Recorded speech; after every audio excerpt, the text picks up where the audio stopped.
ನಮಸ್ಕಾರ ವೀಕ್ಷಕರೇ, welcome to Padma's food to place. ಬರ್ರಿ ಇವತ್ತು ಸಬ್ಬಸ್ಗಿ ಪಲ್ಯ ಮಾಡೋದು ಹೆಂಗೆ, ನಮ್ಮ ಮನೆಯೊಳಗೆ ನಾವು ಹೆಂಗೆ ಮಾಡ್ತೀವಂತ ನೋಡೋಣಂತ. ಮೊದಲು ಏನು ಮಾಡಿದೆ ರೀ, ಒಂದು ಒಗ್ಗರಣೆ ಹಾಕಿದೆ. ಸಾಸ್ವೆ, ಜೀರಿಗೆ, ಆಮೇಲೆ ಒಂಚೂರು ಬೆಳ್ಳುಳ್ಳಿ ಹಾಕ್ಬೇಕು ರೀ. ಇದಕ್ಕೆ ಭಾರಿ ಮಸ್ತ್ ಆಗ್ತದೆ ರೀ ಈ ಪಲ್ಯಕ್ಕೆ. ಒಂಚೂರು ಬೆಳ್ಳುಳ್ಳಿ ಕುಟ್ಟಿ ಹಾಕಿದೆ ರೀ. ಆಮೇಲೆ ಒಂಚೂರು ಅರಿಶಿನ ಪುಡಿ ಹಾಕಿದೆ. ನೋಡಿರಿ, ಯಾವತ್ತು ಸಾಸ್ವೆ ಜೀರಿಗೆ ಚಟಪಟ ಅನ್ಬೇಕು ರೀ, ಇಲ್ಲಾಂದ್ರೆ ಅದೇನು ಒಗ್ಗರಣೆ ಟೇಸ್ಟ್ ಅನಿಸೋದಿಲ್ಲ. ಒಂದು ಸ್ವಲ್ಪ ಬೆಳ್ಳುಳ್ಳಿ ಹಾಕಿದೆ ರೀ. ಹಾಕಿ ಹಸಿಮೆಣ್ಸಿನ್ಕಾಯಿ ಹಾಕಿದೆ. ಇದು ನೋಡಿರಿ ಯಾಕೋ ಭಾಳ ಅನ್ನಿಸ್ತು, ಅದಕ್ಕೆ ನಾನು ಸ್ವಲ್ಪ ಕಡಿಮೆ ಮಾಡಿದೆ. ನಿಮ್ಮ ಖಾರ ಎಷ್ಟು ಬೇಕು ನೋಡ್ಕೊಂಡು ಹಾಕ್ಕೋಬೇಕು ರೀ. ಸ್ವಲ್ಪ ಖಾರ ಖಾರ ಆದ್ರೆ ರುಚಿ ಆಗ್ತದೆ ರೀ ಈ ಪಲ್ಯ. ಎಲ್ಲ ಹಾಕ್ಕೊಂಡು ಆಮೇಲೆ ಸ್ವಲ್ಪ ಟೊಮೆಟೊ ಹಾಕ್ಕೊಂಡೆ. ಟೊಮೆಟೊ ಹಾಕ್ಕೊಂಡು ಸ್ವಲ್ಪ ಕೈ ಆಡಿಸ್ಬೇಕು. ಕೈ ಆಡಿಸಿ ಅದಕ್ಕೆ ಸಬ್ಬಸ್ಗಿ ಪಲ್ಯ ಅದಲ್ರಿ, ತೊಳೆದು ಇಟ್ಕೊಂಡಿದ್ದೆ. ತೊಳೆದ ಮೇಲೆ ಹೆಚ್ಚಬೇಕು ರೀ, ನಾವು ಹೆಚ್ಚಿ ತೊಳಿಬಾರ್ದು. ಮೊದಲು ಉಪ್ಪು ನೀರೊಳಗೆ ಹಾಕಿ ಇಟ್ಟು ಆಮೇಲೆ ಹೆಚ್ಚಬೇಕು ರೀ, ತೊಳೆದು ಹೆಚ್ಚಬೇಕು. ಇದೇ ಕರೆಕ್ಟ್ ಒಂದು ಮೆಥಡ್ ನೋಡ್ರಿ. ಈಗ ಸಬ್ಬಸ್ಗಿ ಪಲ್ಯ ಸಣ್ಣಂಗೆ ಹೆಚ್ಚಿಟ್ಕೊಂಡಿದ್ದೆ, ಅದನ್ನು ಹಾಕಿ ಕೈ ಆಡಿಸ್ಬೇಕು ರೀ. ಕೈ ಆಡಿಸ್ಲಿಕತ್ತೀನಿ. ಇದಾದಮೇಲೆ ಇದು ನೋಡ್ರಿ, ಹೆಸರು ಬೇಳೆ ಇದೆಲ್ಲ ನೀರೊಳಗೆ ನೆನೆಲಿಕ್ಕೆ ಇಟ್ಕೊಂಡಿದ್ದೆ. ಒಂದು ಅರ್ಧ ತಾಸು ನೆನೆಸಿದ್ರೆ ಸಾಕ್ರಿ. ಇದನ್ನು ಹಾಕಬೇಕು. ಕೆಲವೊಬ್ಬರು ಇದನ್ನು ಹಾಕ್ತಾರೆ, ಹೆಸರು ಕಾಳು ಹಾಕ್ತಾರೆ ನೆಂದದ್ದು, ಇಲ್ಲಾಂದ್ರೆ ತೊಗರಿ ಬೇಳೆ ಹಾಕ್ತಾರೆ, ಹೆಸರು ಬೇಳೆನೂ ಹಾಕ್ಬೋದು ರೀ.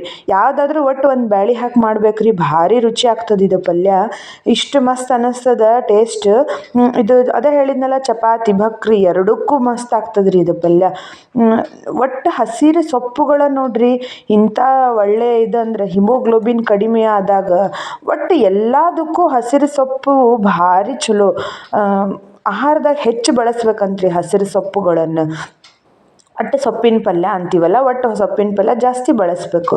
ಈಗ ನೋಡ್ರಿ, ಸ್ವಲ್ಪ ಉಪ್ಪು ಹಾಕಿದ್ದೆ. ಆಮೇಲೆ ಹವೀಜ್ ಪುಡಿ ಹಾಕಿದ್ದೆ.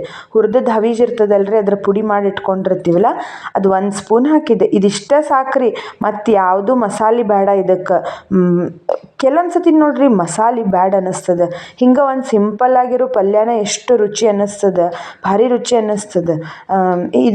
ಇದು ಬೇಯಲಿಕ್ಕೆ ಒಂದು ಸ್ವಲ್ಪ ಟೈಮ್ ಬೇಕು.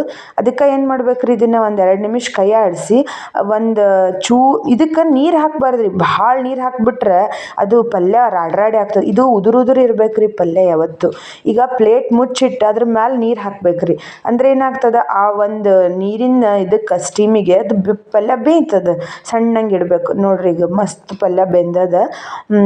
ಬರ್ರಿ ಎಲ್ಲರೂ ಭಕ್ರಿ ಚಪಾತಿ ಜೋಡಿ ತಿನ್ಲಿಕ್ಕೆ ನಮ್ಮ ಮನೆಗೆ ಬರ್ರಿ. ನೋಡ್ರಿ ಹೆಂಗಾಗ್ಯದ ಪಲ್ಯ, ಭಾರಿ ಮಸ್ತ್ ಆಗ್ತದ್ರಿ ಇದು ಸಬ್ಬಸ್ಗಿ ಪಲ್ಯ. ನಮ್ದಂತರೂ ಫೇವ್ರೇಟ್ ರೀ ಇದು ಪಲ್ಯ, ಸಬ್ಬಸ್ಗಿ ಪಲ್ಯ. ನೋಡ್ರಿ ಹೆಂಗೆ ಕಲರ್ ಎಷ್ಟು ಚಂದ ಬಂದದ, ಮಸ್ತ್ ಬಂದದ್ರಿ.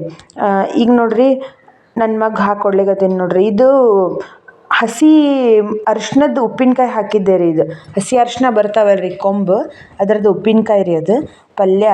ಆಮೇಲೆ ನನ್ನ ಮಗ ಚಪಾತಿ ಜೋಡಿ ಬೆಲ್ಲ ಭಾರಿ ಪ್ರೀತಿ ರೀ. ಈ ಬೆಲ್ಲ ಅಂದರೆ ಜೋನಿ ಬೆಲ್ಲ ಅಂತ ಸಿಗ್ತದೆ ನಮ್ಮ ಕಡೆ, ಕಾಕಂಬಿ ಅಂತ ಹೇಳ್ತಾರೆ ಕೆಲವೊಬ್ರು. ಒರಿಜಿನಲ್ ಬೆಲ್ಲ ಅಂದರೆ ಇದನ್ನು ನೋಡ್ರಿ, ಇದು ಒರಿಜಿನಲ್ ಬೆಲ್ಲ ರೀ. ಇದು ಯಾವುದೇ ಕೆಮಿಕಲ್ಸು, ಪ್ರಿಸರ್ವೇಟಿವ್ ಮತ್ತು ಏನಿಲ್ಲ. ಜೇನುತುಪ್ಪದ ಗತೆ ಕಾಣಿಸ್ತದೆ, ಆದರೆ ಇದು ಮಸ್ತ್ ಅಂದ್ರೆ ಮಸ್ತ್ ರುಚಿ ಇರ್ತದೆ ರೀ ಇದು ಎಲ್ಲದಕ್ಕೂ ಚಾಕ್ ಹಾಕೋತಾರೆ ಶುಗರ್ ಇದ್ದವರು.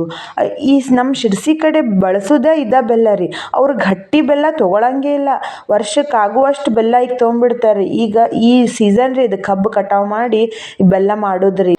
ಆಯಿತು ವೀಕ್ಷಕರೇ, ನಮಸ್ಕಾರ. ಮುಂದಿನ ಮತ್ತೊಂದು ಅಡುಗೆಯೊಂದಿಗೆ ಸಿಗೋಣ.